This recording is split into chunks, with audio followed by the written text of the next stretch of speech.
Ration card हिताधिकारी आसीगला बड़ खुशी खबर। एवं जो मानकर राशन कार्ड अच्छी एम चाउल सहित मिलवाक जाऊँगी सामग्री लाभ। एने आम सरकार तरफ जारी है बड़ घोषणा। आसतु संपूर्ण अपडेट जानिबा राशन कार्ड धारी बड़ खुशी खबर। ता पूर्वर वीडियो को लाइक करूँ, सब्सक्राइब करनथिले एवं सब्सक्राइब कर पाखर घंटी चिन्ह को दबाई दिंतु। पुणी राशन कार्ड रे मिलिबो गहम। राशन कार्ड हिताधिकारी को चाउल सह मिलिबो गहम। एने सूचना देइछंती खाद्य जोगाण मंत्री कृष्णचंद्र पात्र।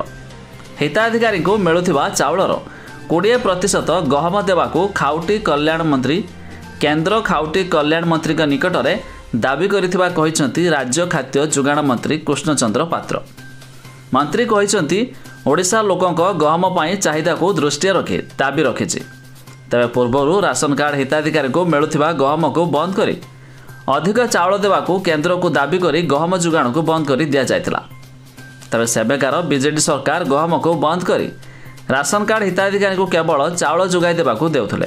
वर्तमान खाद्य जोगाण मंत्री केंद्र मंत्री सह आलोचना करिया परे राशन कार्ड हिताधिकारी को पुणी थरे पूर्व भली चाउल सह गहम मिलवाकू जाउछि। जदि आपणकर राशन कार्ड थिबो एणिकी आपण चाउल सहित गहम भी पाई पारिबे। एहा छडा जानि रखंतु आसंता 1 मास मध्यरे जो माने नूतन राशन कार्ड आवेदन करिसंती सेमानकर हेबाकू जाउछि अप्रूव। खाली सेतिकी नुहे ऑनलाइन जुगे नूतन नाम मध्य जोड़िछंती तबे जानि रखंतु आपणको भी हेबाकू जाउछि भी अप्रूव। जा फल उभय नूतन नाम एमती कि पुराना कार्ड रे जो माने नाम जोड़िछंती एही समस्त कैटेगरी लोक मानकू मिलवाकू जाउछि राशन सामग्री मध्य नूतन शासन लाभ। तबे अधिक जानिया पाई वेबसाइट लिंक आम डिस्क्रिप्शन देइछु, आपण माने जाई मध्य चेक कर दे पारिबे।